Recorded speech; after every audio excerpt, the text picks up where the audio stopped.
अस्सलाम वालेकुम। We are in our 68th session और पिछले सेशन में हमने बद्र की लड़ाई उसको देखा था, the battle of Badr. Chapter number 14 है, पेज नंबर 183 है, in case you are following the same edition. We just finish the battle of Badr and now we are going to look what happens after that और what kind of discussion Leslie Hazleton involves after that. तो खैर, Leslie Hazleton would move in a different trajectory now. Describe करेंगे different मामला जो उस वक्त हुए। Herdsman's story of Abu Jahl's leg flying off so spectacularly is one of the many such details in the accounts of Badr. अब बद्र के बारे में तो डिफरेंट बातें हुई होंगी ना। फिर बद्र के बाद हमारे पास रिवायत भी हैं इस पे, बड़ी सारी, कुरान में भी इसका जिक्र है। तो उनके बारे में बात कर रहे हैं कि अबू जहल की टांग कैसे कटी and how it was thrown of, उसके बारे में भी बड़ा जिक्र है डिटेल्स में। इब्न इसहाक और तबरी की हिस्ट्री दोनों बैटलफील्ड के जो स्टोरीज़ हैं with lot of blood and गोर, उनको रिपीट करते हैं बड़े डिटेल में। कहीं पे किसी दुश्मन की टांग कटी है, कहीं पे किसी के पैर कटे हुए हैं। Sometimes it is one slice of the sword, sometimes it's the intestines coming out, and from the believer side the wounds are bravely suffered. कोई भी उससे डरता नहीं है एंड ऑल। तो कभी कभार ऐसा होता है that the believers arm is savoured but it is still hanging by shreds of skin and tendon, and someone says it's in the reports that I put my foot on it and stood on it until I pulled it off, then went on fighting.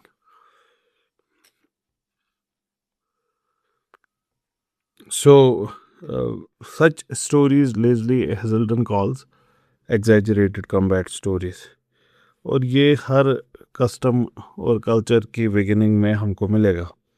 Sumerians हो, बिजेंटीनियंस हो, उनकी जो foundation legends हैं उनमें such combat stories would come. I don't know why one needs to call these exaggerated. I don't find a reason for that, क्योंकि ऐसे ही होता है। जंग आज भी ऐसी ही होती है, इन डिफरेंट वे, बट कहने का मतलब, yes you fight them from A distance, you fight them using नई टेक्नोलॉजी, बट जो वायलेंस है at the end of the day जो ज़मीनी सतह पे होगा, विच इनएविटेबली, जो हर एक जंग के साथ इनएविटेबली होगा ही, तभी तो वो जंग है। अगर उसमें वायलेंस है, वो वायलेंस ऐसा ही होगा वो जब भी होगा। तो कोई एग्जैजरेटेड कॉम्बैट स्टोरीज नहीं है, ऐसा ही होता है जंगों में। लेकिन इसके बावजूद जितनी भी ये एग्जैजरेटेड स्टोरीज हो, लेस्ली हेजल्टन कहती है इब्न इसहाक और तबरी बड़े कॉन्शियस क्रॉनिकल्स थे। तो वो जो भी स्टोरी मेंशन कर रहे थे, वो इसके साथ they would write other tales as well. ये डेथ डिफाइंग डेयरिंग डू है, जो डेयरिंग दिखाने वाली, बोल्ड एक्शंस दिखाने वाली स्टोरीज़ हैं, इसके बावजूद इनके साथ साथ दोनों राइटर्स ने वो वाले अकाउंट्स भी बताए हैं जिसमें पैनिक है, जिसमें कन्फ्यूजन है। इन स्टोरीज के लिए ये वर्ड रियलिस्टिक अकाउंट्स यूज़ करते हैं। बैटल में कन्फ्यूजन और पैनिक होता है, ये बिल्कुल सही बात है, लेकिन बैटल्स में डेयरिंग भी होती है। बैटल्स में वो वाला एस्पेक्ट भी होता है, दोनों चीज़ें होती हैं। तो जो 15 बिलीवर जिनकी जो इसमें शहीद हुए थे जंग बद्र में, उनके उनके भी मामलात रिकॉर्डेड हैं। मिसाल के तौर पे one of them fell from a very high rock and उस सिलसिले में द नेक वाज ब्रोकन और वो शहीद हो गए। एक और सहाबी के साथ ऐसा मौका पेश आया कि उनका जो घोड़ा था, the horse, that horse panicked and उस पैनिक्ड हॉर्स पे वो सवार थे और वो वहाँ से नीचे गिर जाते हैं and the horse kicks him, और इसकी वजह से वो शहीद हो जाते हैं। ये सारे मामला जंगों में होते हैं, बिल्कुल ऐसा ही होता है, डिफरेंट रीजंस हो जाते हैं for lot of different things. Chaotic जगह होती है एक जंग, ये कोई normal laws of life follow नहीं करती, कहीं से भी कुछ भी हो रहा होता है इन इन बैटल फील्ड्स। ऐसे ही एक सहाबी, ही swung his sword so hard but missed the enemy and the sword hit himself। तो ऐसा भी हुआ और इसमें उन्होंने खुद को बड़ी चोट पहुंचाई। कहती है लेज़ली हेजल्टन, स्प्लिट स्क्रीन्स की तरह accounts shift back and fourth, जहाँ पे हीरोइक स्टोरीज हैं, फिर फैलिबिलिटी वाली स्टोरीज है। एक तरफ एक ब्रेव वॉरियर है, दूसरी तरफ एक टेरिफाइड ह्यूमन है, एक तरफ एक बिल्कुल मरने को तैयार है, दूसरी तरफ समवन डेस्परेट टू सरवाइव, ऐसा है। और वंस अगेन ये इस कहानी को मेरे लिए तो डीपली ऑथेंटिक बनाता है, क्योंकि बिल्कुल ऐसा ही होता है किसी भी जंग का मंजर। तो लेज़ली हेजल्टन आगे कहती हैं कि in the modern era of remote control, ये बड़ा इजी है कि हम भूल जाएं कि जंग जो फेस टू फेस कम्बैट होता था, ये कितना मेसी होता था। हम इसकी बात कहीं और किए हैं बहुत बारी, हमारे इनफॉर्मल डिस्कशंस वगैरह में हम तो बात करते हैं। मॉडर्न वॉरफेयर ने जंगों में से उसकी डिग्निटी ख़त्म कर दी है। यू थिंक ऑफ दैट, वो इंडियाना जोन्स का शायद वो सीन है, एक बड़ा मशहूर सीन है, वो एक सामुराई खुद को places in front of that person, बड़ा वो अपने तामझाम के साथ, and then the other person just takes the gun and shoots him. No, this is years of वो ना उसकी कड़ी तपस्या एंड मेहनत that goes into making a warrior is lost by one blade, खत्म। और वो ब्लेड कोई भी नादान भी चला सकता है कहीं से। The dignity of a warrior is gone, and then artificial dignity is created. तो मॉडर्न वॉरफेयर के साथ ये एक मसला है, और इस वजह से मॉडर्न वॉरफेयर बहुत ज़्यादा वायलेंस इन्फ्लिक्ट करने की सलाहियत अपने अंदर रखता है, जो ह्यूमंस खुद हिस्ट्री में कैपेबल नहीं थे करने के।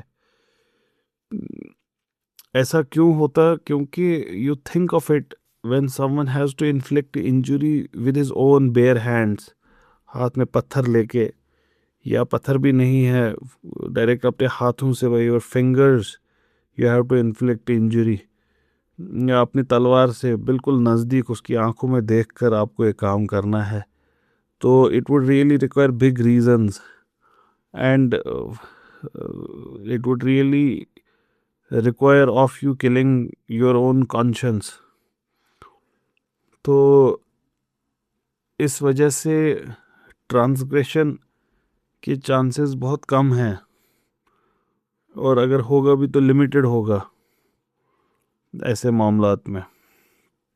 लेकिन मॉडर्न वॉरफेयर ये पॉसिबिलिटी बनाता है कि आप हज़ारों किलोमीटर दूर, you can fight like a video game. आप घर पे बैठे हैं in a war room and you press a button and something else somewhere does the job. Even if it's an aircraft you are flying, you are still kilometers away and you just press a button, and the payload is delivered and it falls on the people whose faces you do not see, whose cries you do not hear, with whom you have no interface. This makes killing easy. There is no dignity in such wars. No human dignity is left. तो modern remote control era वाला warfare है। तो इसमें जो face to face combat की messiness है उसको हम बड़े आसानी से भूल जाते हैं। और पुराने ज़माने में ये जंगे they were eye to eye combat, one on one आप देखते थे। You could smell each other, your breath would fall on his face and his on yours, and there would be sweat, and you would see your grip slipping. You would hear the grunting effort of your enemy. And then in that moment, you would use not just your sword, sometimes it would fall off, or it would be of no use. या फिर एक खंजर, एक dagger, sometimes that would also be of no use. Whatever comes in your hand, you would use. Stones, fists, elbows, fingers, whatever. उस मौके पे you want to survive. And whatever comes in your hand, you use. And their panic was sharpened by the fact that many found themselves grappling not with anonymous enemy but with people they knew. And then इस मामले में, बद्र के मामले में इतना ही नहीं था कि आप लड़ रहे थे। दूसरा मामला ये था कि जो आपके सामने है, जिसके खिलाफ आप लड़ रहे हैं, वो आपका खुद का है। उसको आप जानते हैं कम से कम, और कुछ को तो आप बड़े इंटीमेटली जानते हैं। और शायद इसी वजह से ये जंग बहुत ज़्यादा फेरोशियस भी रही होगी, क्योंकि ये बहुत ज़्यादा पर्सनल भी थी। You are fighting your former neighbours, अपने cousins, in-laws, uncles, nephews, fathers, brothers, sons, that's all who you are fighting. तो इस जंग को इस हिसाब से और कदीम ज़माने की तमाम जंगों को इस पर्सपेक्टिव से अप्रिशिएट करना बड़ा ज़रूरी है, so that one understands what could have happened. By afternoon जो विक्टर्स थे, मुसलमान ये जंग जीत गए। They were roaming in the field of battle. जो भी वहाँ से चीज़ मिलेगी वो उसको दे वुड टेक। जंग के बाद ऐसा ही होता था। What would you do after the war was over? You would go and check the dead. You would try to bury them. And then you would see कुछ माल तो नहीं पड़ा कहीं पे, उसको आप उठाएंगे और अपने तहवील में लेंगे।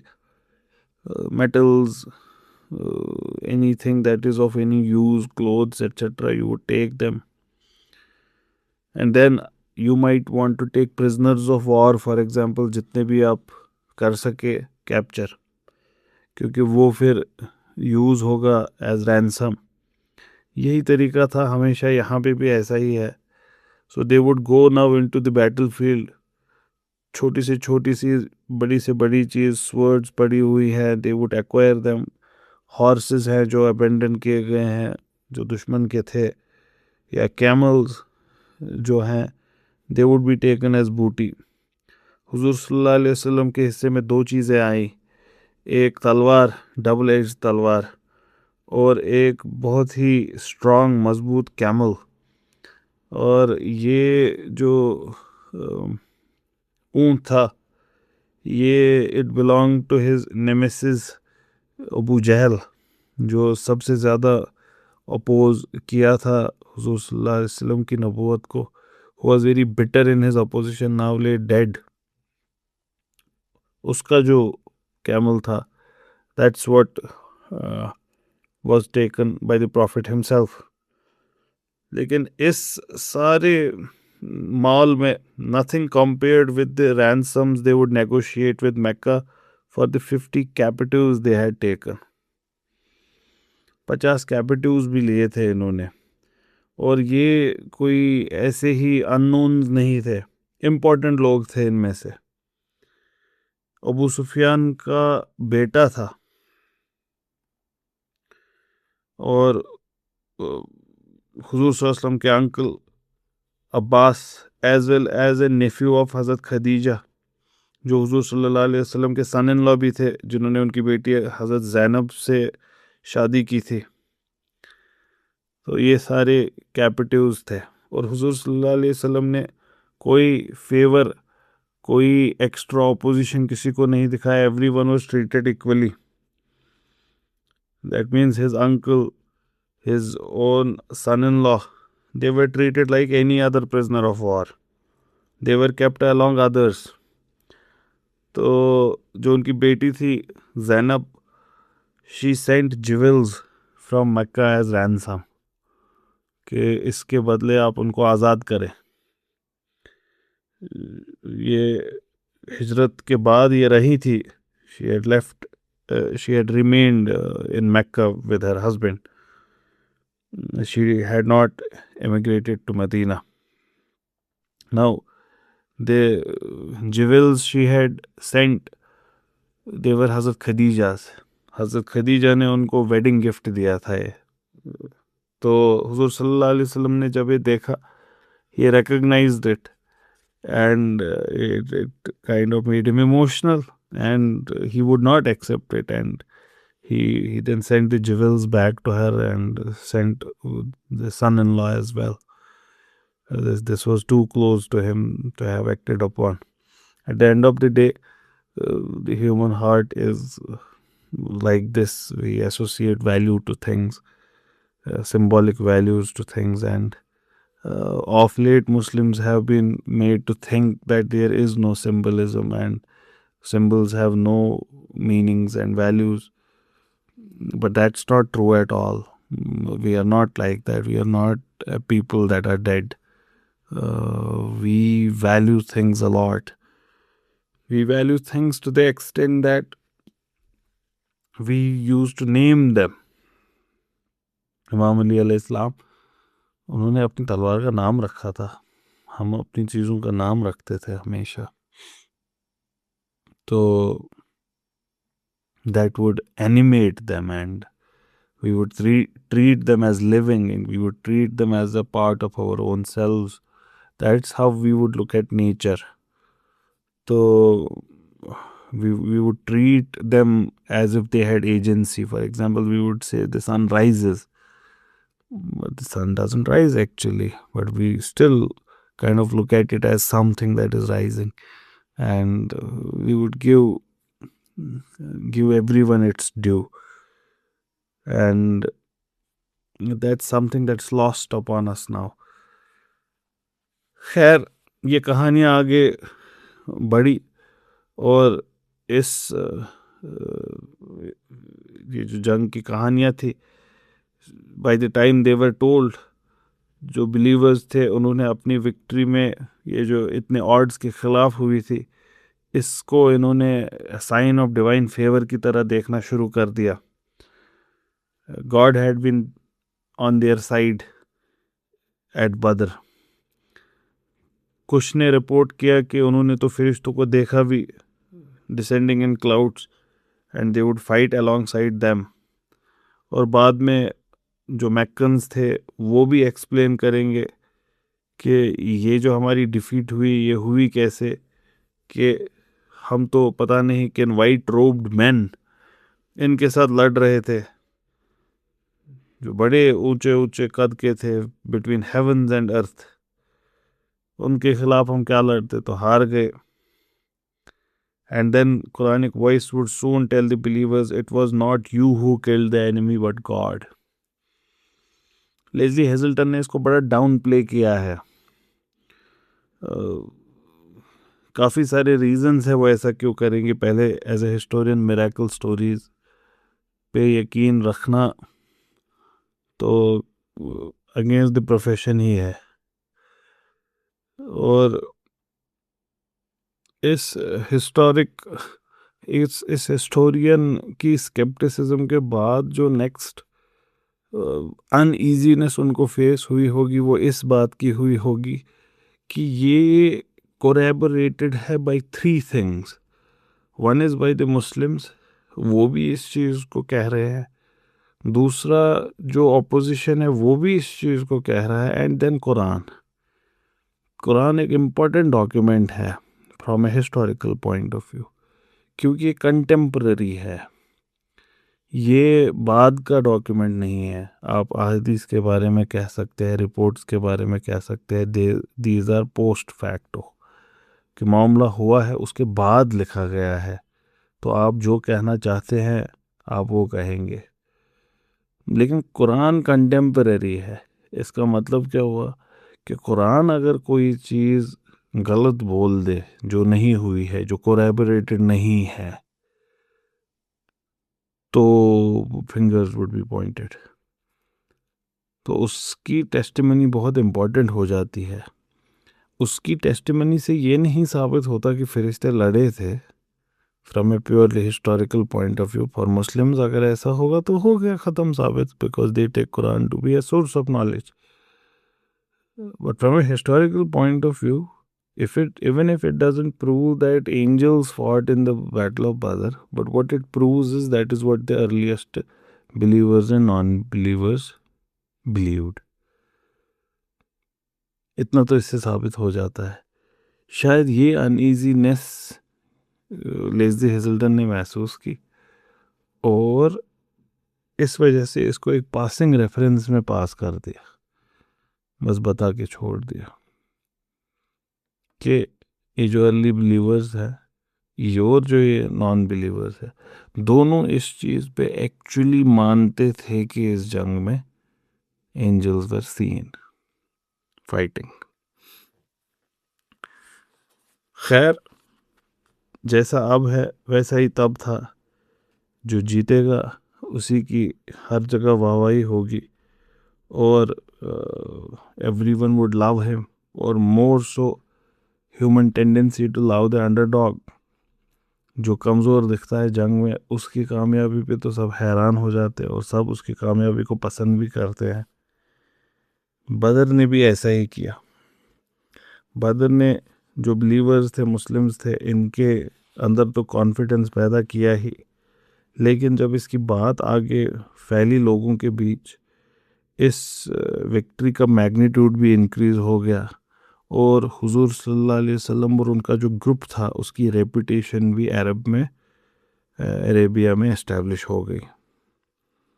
और होनी ही थी, काम कोई छोटा नहीं था। ये जो सबसे ताकतवर ट्राइब था अरेबिया का, उसको सबसे ओपन स्पेस पे बदर की, जहाँ से सब गुजरते थे, in the most public of places, वहाँ उन्होंने हराया था। So Quraysh had been defeated. Quraysh was the strongest tribe, most powerful of all tribes. It had been defeated not in some seclusion, in the most public of places. जहाँ इनको लगा था इन्होंने जो इस्लाम की प्रॉब्लम है इसको सॉल्व किया था बाय द एक्सपल्शन ऑफ हुजूर सल्लल्लाहु अलैहि वसल्लम, now they would have realised कि ये तो प्रॉब्लम इनफाइनाइटली वर्स हो गई। ये जो जंग था इसके बारे में बातें बनने लगी और पूरे हिजाज में फैलने लगी। हिजाज से आगे निकल के over the mountains and high deserts it went into Najd. Najd हो गया अभी का रियाद जिसको कहते हैं। ये बात डाउन साउथ होते होते यमन तक पहुंच गई, नॉर्थ होते होते सीरिया तक पहुंच गई। मक्का की जो इज़्ज़त थी, मक्का का प्रेस्टीज जो था, it was hit. And more so क्योंकि बड़े कामयाब सक्सेसफुल मर्चेंट्स थे, और कामयाब मर्चेंट्स यूजुअली अपनी रेपुटेशन पे बिजनेस करते हैं। And it was that reputation that had suffered. अब अगर उस रेपुटेशन को आप डिफेंड नहीं कर सकते तो आपकी इकॉनमी भी सफ़र करेगी। तो इनको पता था जितनी इनकी रेपुटेशन गिरी है या आगे गिरेगी, उतनी ही मुसलमानों की और मदीना की रेपुटेशन बढ़ेगी, indirect proportional to the Quraishi loss. ये जो एस्टेब्लिश ऑर्डर चैलेंज हुआ था, ये it would create a thrill. ये पूरे अरेबिया में it would send ripples and waves and alliances would need to be reconsidered. कौन किसके साथ खड़ा है उसको फिर से सोचना पड़ेगा। इससे पहले तो क्लियर था, everyone was aligning with Mecca, everyone was aligning with Quraysh by hook और क्रुक, चाहते न चाहते। अब दो चीज़ें हुई, एक तो अब आपके पास क्लियर चॉइस है, you have another contender with whom you can ally. And if anyone had a score to settle with Quraysh, and there were many, they would now find an ally. And second, no one could afford to discount this group anymore. अब कोई ये नहीं कह सकता हाँ कुछ लोग हैं, नहीं, अब इन्होंने स्ट्रॉन्गेस्ट ऑफ स्ट्रॉन्ग को हराया है, ये कुछ लोग नहीं है कहीं कोने पे. It's a force to be reckoned with. इस पूरे डिस्कशन से हमको ये पता चलता है कि इसका बदला तो लिया जाएगा. कुरैश खामोश नहीं रहेगा, उनको अपनी रेपुटेशन को रेस्टोर करना है. तो मक्का और मदीना की जंग यहाँ पे डजंट सीम कि ख़त्म हुई, ऐसा लग रहा है कि यहाँ से तो ये शुरू हुई. तो warfare between Mecca and Medina was inevitable, anyone could have seen it. और ये भी पता था कि अब ये बस इन दो के बीच में नहीं होगा, इनके जो कॉन्फिडरेट्स हैं, जो इनके साथ इनके अलाइज हैं, वो भी आगे अब इसका हिस्सा बन जाएंगे. नोमैडिक ट्राइब्स जो थे इस टाइम के, उनका मेन कंसर्न क्या था? To ally themselves with the winning side. यही हमेशा वो करते भी थे, विनिंग साइड के साथ वो रहते थे. लेकिन ये चॉइस बदर से पहले तो क्लियर थी कि आप किसके साथ अलाई होंगे. अब इनका कंसर्न था, अब इनका मसला था कि अब ये उतना क्लियर नहीं है कि who should we ally. So it made sense then to cover their bets. And more so जब इनके पास कहानियाँ पहुँची कि डिवाइन इंटरवेंशन हुआ है, दैट गॉड इज़ विद हुजूर सल्लल्लाहु अलैहि वसल्लम. जब इनको ये पता चला कि फरिश्ते लड़े हैं हुजूर सल्लल्लाहु अलैहि वसल्लम की साइड से, when they would have known कि divine intervention had taken place in this and they had won against these overwhelming odds, तब इनके लिए मामला और ज़्यादा डिफ़िकल्ट हो गया कि क्या करें. Immediately after Badr, अभी कैपिटिव्स भी they are still being ransomed. हुजूर सल्लल्लाहु अलैहि वसल्लम इस वक्त का पूरा फ़ायदा उठाते हैं and he sends out delegations, some of them armed. Leslie Hazleton कहती है armed delegations with orders to fight the Bedouins only if they refuse to ally themselves with Medina.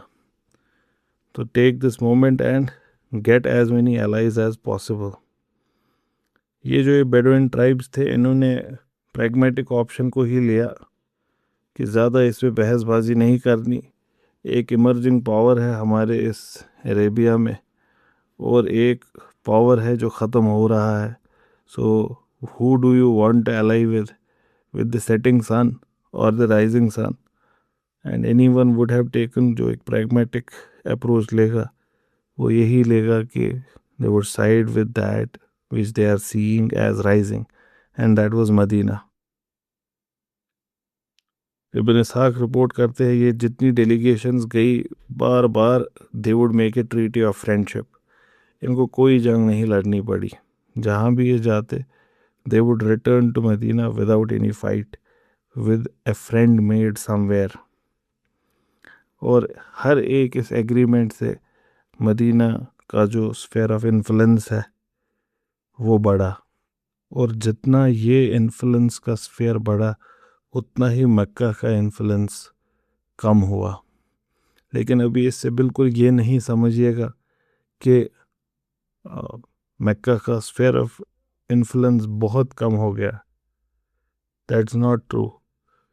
अभी उनका दबदबा है, बहुत बड़े खत्ते पे है. अभी बस ये कहा जा रहा है कि it is falling. It is not 49-51, वैसा नहीं है.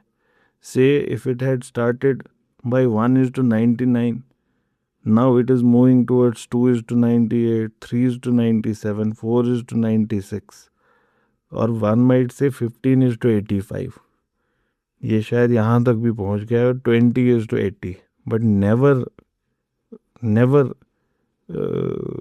Does it reach before some time. अभी और वक्त लगेगा, अराउंड लाइक 50-50. अभी ऐसा नहीं है, उसमें भी बहुत टाइम लगेगा. क्योंकि ये अभी ऐसा ऑरा दे रहा है कि as if everything has changed, that all the tides have turn. To a large extent ये अपना वो आने वाले वक्त का रुझान तो बता रहा है कि किस डायरेक्शन में हवाएं चलने वाली हैं, लेकिन अभी उस डायरेक्शन में एक्चुअली मुकम्मल तौर पे चली नहीं है। ये बात को समझना भी यहाँ पे आई थिंक इज़ इम्पॉर्टेंट कि यस, द प्रॉफिट सल्लल्लाहु अलैहि वसल्लम, his influence is expanding, but the expansion is not of the orders which would say कि matters are settled. No. इनमें से कुछ ही ट्राइब्स ने ऑफिशियली इस्लाम को एक्सेप्ट किया, लेकिन वो भी कोई दिक्कत नहीं थी। जब आपने म्यूचुअल सेल्फ डिफेंस का प्लेज कर लिया, जब आपने हुजूर सल्लल्लाहु अलैहि वसल्लम की अथॉरिटी को एक्सेप्ट किया, आपने खुद को तब इस नई उम्मह का हिस्सा बना दिया। और कुछ वक्त के बाद वही होना है जो ऐसे मामलात में होता था। Action would be followed by faith. जब आगे जाकर भी आप देखेंगे when the Muslims would conquer different lands, वक्त के साथ जहाँ वो जाते थे वहाँ के लोग मुसलमान हो जाते थे। ये सिर्फ यहाँ नहीं हुआ है, हर जगह ऐसे ही होता है। देखो इस वक्त हम उस दौर में जी रहे हैं जहाँ पे वेस्ट जो है, वेस्टर्न सिविलाइजेशन, उसका गलबा है हर जगह हर मामले में। तो आप देखिए हमारी भी इमेजिनेशन कैप्चर कर रखी है किसने? वेस्ट ने। हमको अपनी सड़कों को बनाना है तो कैसा बनाना है? जैसे अमेरिका में होता है। ठीक, हमको हमारे रिवर फ्रंट्स को बनाना है तो कैसे बनाना है? हमारी जहलम बहनी चाहिए तो कैसी बहनी चाहिए? थेम्स की तरह। हमारे ब्रिजेस वैसे होने चाहिए। सो ये इंसान की फितरत है, जिसका गलबा होता है वो, दैट सिविलाइजेशन कैप्चर्स इमेजिनेशन। हमारे एरा में भी ऐसा ही है।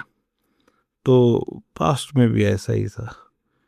जब हुक्मरान को देखता कोई तो उसका जो मजहबी अकीदत है वो भी इन्फ्लुएंस करती थी मासेस को, and then you would want to remain in his favours. और उसमें एक बड़ा इम्पॉर्टेंट एस्पेक्ट उनका फेथ भी होता था। तो क्या होता सोसाइटीज़ में यूजुअली, आप के जो सोसाइटी का एलीट ग्रुप होता था वो मज़हब बदल देता। सबसे पहले तो बादशाह है, वो एक किसी मज़हब का है, तो जो वो अपनी कोर्ट में लोगों को लेगा, जो अर्स्ट वाइल या पिछले किंग के कोर्ट में भी रहे होंगे उसमें से बड़े सारे लोग, जो इम्पोर्टेंट लोग हैं आसपास के, छोटे छोटे चीफ टेंस हैं, तो उनको वो धीरे धीरे they would want to create proximity with this new king, and one of the ways to do that was adopting his faith. और ऐसे ही जब ये छोटा चीफ्टेन फेथ अडॉप्ट करेगा, उसके आसपास के खित्ते के बाकी पेट्रियार्क्स they would also choose to remain in the good books. जब एक पेट्रियार्क अपना फेथ बदलेगा तो his family is also going to follow. This is how conversions used to take place in the past. They had a lot to do with practical exigencies, and then faith would also follow. Agreements seal हुए in the traditional way. कैसे? They would pay tribute and taxes. और ये करके क्या तब्दीली आई कि अब हुजूर सल्लल्लाहु अलैहि वसल्लम मदीना में एक सीरियस इनकम का सोर्स भी बन गए। He is bringing wealth into Medina. इस वजह से एक ट्रेजरी भी इस्टेब्लिश की गई फॉर बिलीवर्स, जो और भी एनरिच होने लगी विद सक्सेसफुल कारवान रेट्स। अब बेडोइन एलाइज भी इनके एलाइज बन गए, तो they would also withdraw protection from other tribes. तो वो इजी टारगेट बन गए for the Medinans, and now they could take from them through caravan raids. And now money matters. वो जॉर्ज कार्लिन की बात मुझे याद आई, वो Jesus loves you but he needs money. Money is a very important factor in proliferation of ideologies. ये हर जगह ऐसे ही है. फिर से ये एक उसूल है, शायद दुनिया का दस्तूर अल्लाह ताला ने खड़ा किया है कि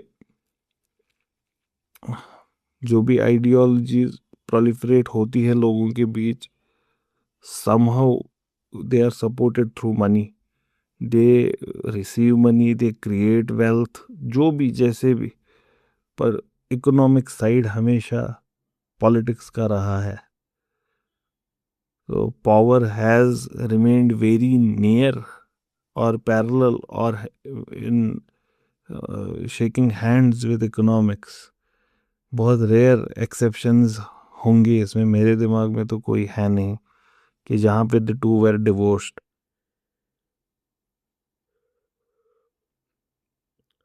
So Leslie Hazelton says money spoke as loud then as it does now. So when a lot of money came to the Muslims, जो हुजूर सल्लल्लाहु अलैहि वसल्लम के सपोर्टर्स थे वो भी और बढ़ गए. बस 2 साल में his role has changed from being a mere arbiter to being a proper political force in Medina. पहली बार he would see himself not just as the leader of believers, but as a proper leader of entire Medina. And now the spiritual and the political authority was one. ये अलग नहीं थे. लेकिन ताकत की इज्जत सिर्फ तब तक होती है जब तक वो दिखती है. इसी वजह से ताकत डेमोन्स्ट्रेट करना ज़रूरी हो जाता है. And this was the political logic of that time. And Muhammad sallallahu alaihi wasallam still had to prove himself within its terms. कि उनके वक्त के जो तरीके थे उन्हीं पे उनको भी साबित करना पड़ेगा. Why is Leslie Hazelton saying this? Because once again she is a secular historian. She has to explain why things happened the way they did after Badr. And for that she would now say कि वक्त demand करेगा कि he choose this path. लेकिन हम इसको ऐसे नहीं देखते. हम इसको देखते हैं as divine retribution. We would see these wars that are going to take place as what? As wars inflicted upon Muslims, as wars fought in self-defense, or as wars that were necessary for freedom of religion, or as wars that were called by God for the sake of punishment. So we wouldn't look at these simply as a projection of power. While that we do not have an issue with as well, that it could have been a projection of power, but we would still look at that projection of power from divine lens. What does that mean? That means even if it was projection of power, it was not for the sake of power. That means it was not power being projected for the sake of power. It would still be a divine command that was fulfilled. What does that mean? That means maybe God wanted projection of power, and that is what was done then. इसके लिए what people often miss is they place the Prophet sallallahu alaihi wasallam in isolation to other prophets. But if you look at all the prophets of God, this is the modus operandi of all prophets. Hazrat Nuh preached to his people, and then when the preaching ended, what happens after that? The ones that are successful and the ones that reject, the ones that accept Hazrat Nuh's message and the ones that reject, they're separated, and then divine retribution and punishment comes, and the enemies are routed. Same happens in the case of Prophet Lut alayhi salam. Hazrat Lut वो अपने लोगों को सही रास्ते पे लेने की कोशिश करते हैं. कुछ लोग आते हैं, ज़्यादातर नहीं आते. फिर क्या होता है? then the others are punished. Divine retribution follows and the Quran repeats their stories. क्या ऐसे ही होता है? अब हुजूर सल्लल्लाहु अलैहि वसल्लम का दौर है. The people who accept, they are with the Prophet, and those who reject, it's time for them to pay for it. And they would pay like they paid Hazrat Musa के टाइम पे, Hazrat Shoaib के time पे. History has been a witness to it. जहाँ पे भी ऐसा हुआ तो यहाँ पे भी ऐसा ही हुआ. So we don't look at these wars as purely political wars. We look at them as wars fought with divine sanction.